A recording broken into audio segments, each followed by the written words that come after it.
Hey there, in this video I'll talk about the Hyperbake add-on and how to use the material aggregation and object remeshing tools. You can access the add-on by opening Baltha Suite in the side panels, clicking the Hyperbake add-on and enabling the aggregate settings. The goal here is to be able to merge all materials of a selected mesh object into a single aggregated material and, as a result, reduce texture footprint and memory usage in external game engines and other platforms. For example, I have this little rocket composed of several different materials. In the Hyperbake panel, you can select which textures you want the final aggregated material to use. So I'll selected base color, metallic, roughness, and normal. Then I'll choose an output size of 1Ki for the output baked textures.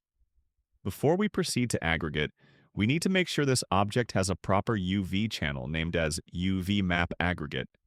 Hyperbake has a few buttons to help with that, so you can add it by clicking here, and you can also move it up or down as you prefer. Then, after unwrapping and setting up the UVs, the object is ready to be aggregated, so I'll click the Aggregate button. As we can see, the material uses the 4 selected textures types, and visually speaking, it looks pretty much the same. The original rocket is hidden and kept intact, while a copy of it was created under it using a single aggregated material. If I export both objects as GLB files, we can see a dramatic reduction on file size, with very little work thanks to how easy Hyperbake makes it for us. Now I want to talk about another really useful tool this add-on offers. This platform mesh not only uses several different materials, but it also has over 160,000 polygons. If I want to use this object in a much larger scene along with several other objects, it turns out to be a pretty heavy model, so we can enable the Remesher settings to not only aggregate the materials, but also dramatically reduce the object's polycount. So by clicking the Remesh button, I am able to see a preview of the output mesh, and while I tweak the remesh settings, the scene statistics will show up here. If my goal is to have this object use only about 5% of the original polycount, I can set a polycount ratio of 0.05. I can see the polycount can be even lower, so I'll set it to 0.025. I can also adjust the thickness level for objects with very thin surfaces. Since it's not our case here, I'll leave it as 0. I can also change the seed in case the shape gets too weird somewhere.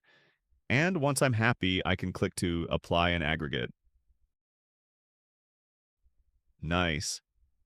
It's looking pretty good for an object that will not be inspected from very close. Same as before, the original object is kept intact while a remeshed copy is generated. Another very handy feature Hyperbake offers is the texture baking tool. You can find it in the shader nodes panels under Baltha Suite. In Blender, it's very easy to tweak how your material looks with many different nodes, but then having it properly set for export can be annoying. In the Hyperbake panel, you can select the different textures you want to bake and click bake. That will generate each output texture in your specified size, clean of unnecessary nodes, and automatically connects them for export. That's it for this video. Thank you for your interest in the Hyperbake add-on. If you have any questions, feedback, or suggestions, feel free to reach me out through the SuperHive chat. I'll see you soon.